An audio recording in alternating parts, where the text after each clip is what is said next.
The snow's falling gently outside and the logs are crackling in the grate. It's time to read a classic Christmas story. The Nutcracker by E.T.A Hoffman, illustrated by Valeria Docampo. It was Christmas Eve and the snow was gently falling. Clara and her brother Fritz were very excited. That night there would be a magnificent party with music and dancing, as well as lots of fantastic presents. Fritz was busy with his toy soldiers, lining them up and giving them their orders. Clara put the finishing touches to their enormous tree. She hung shining baubles and candy canes tied with bows from the branches. "This is my favourite part," Clara said to her brother, as she lifted up a beautiful fairy with delicate wings and a sugar plum coloured dress. At last it was time for the party to begin. "The guests are arriving," cried Clara, peeping out of her bedroom window. Fritz came running over to see who was crunching through the snow. "Can you see Godfather Drosselmeyer?" asked Clara. "Yes, there he is waving," cried Fritz. "Come on." Their godfather was a famous toy maker. He made the most magical toys in the whole city. Clara and Fritz could hardly wait to see what he had brought for them. Godfather Drosselmeyer hugged the children at the door and, with a flourish, he produced 2 gifts. Fritz eagerly unwrapped a mechanical gobstopper machine. For Clara, there was a wooden nutcracker in the shape of a soldier. "Take good care of him," said Godfather Drosselmeyer. "He's very special." "I love him," Clara whispered. "Thank you." "But he's a soldier," said Fritz. "He should be mine."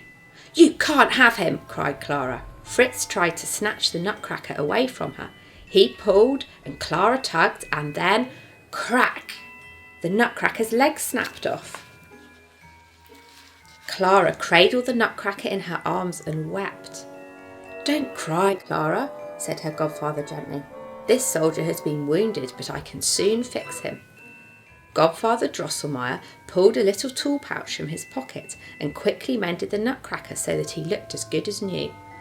"Oh, thank you," said Clara, drying her eyes. "I'll never let anyone hurt him again." Everyone was dancing now, and the house was filled with music and laughter. Clara placed the nutcracker carefully under the Christmas tree and went to join the party. Finally, the last dance was danced and the guests said their goodbyes. The family went to bed and the house was dark and quiet. Bong! Clara awoke to hear the last bong of the clock striking midnight. "Oh no," she thought, "I left the nutcracker all alone under the tree."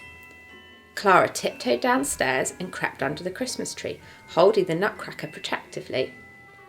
Suddenly the tree started to grow, taller and taller, or was it just that Clara was shrinking? "What's happening?" she cried. "Don't be afraid," said a kind voice suddenly. Clara turned around. Her nutcracker had come alive.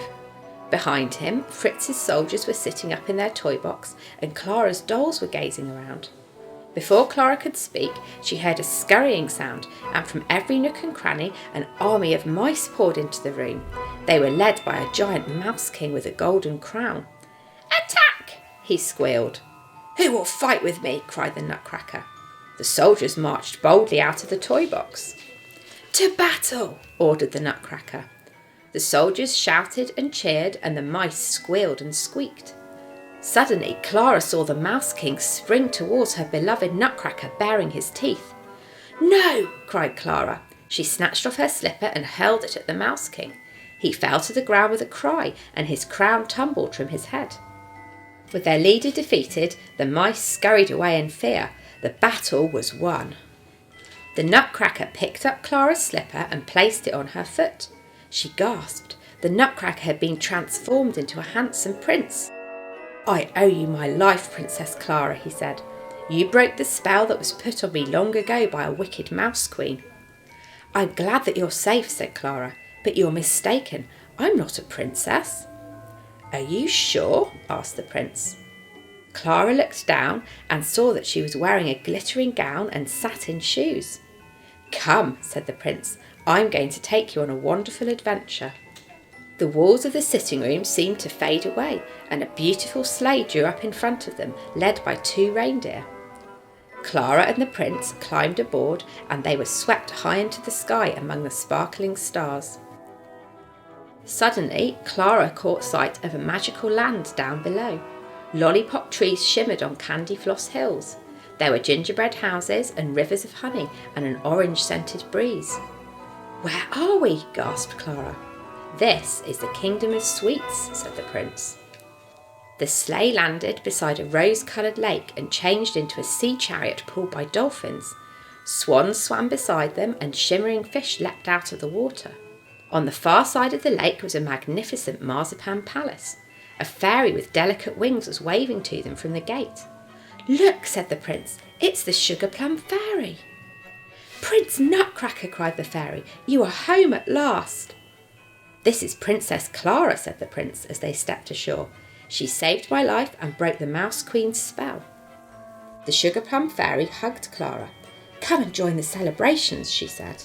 Inside the palace, Clara and the prince feasted on delicious cakes and sweets.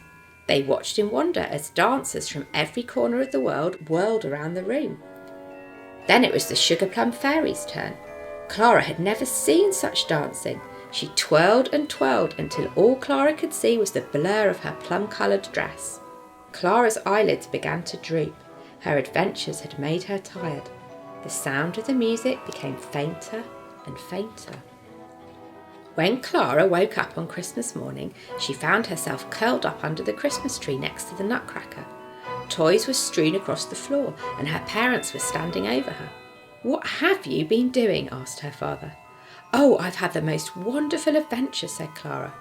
She told her parents all about the Mouse King, the Nutcracker Prince, and the Kingdom of Sweets. "It was just a dream, darling," said her mother. Clara gazed up at the sugar-plum-coloured fairy on top of the tree. Then she looked at the wooden Nutcracker in her hands. "Perhaps it was," she said.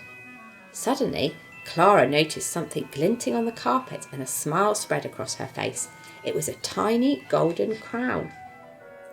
"Merry Christmas, Prince Nutcracker," she whispered. The end. Merry Christmas.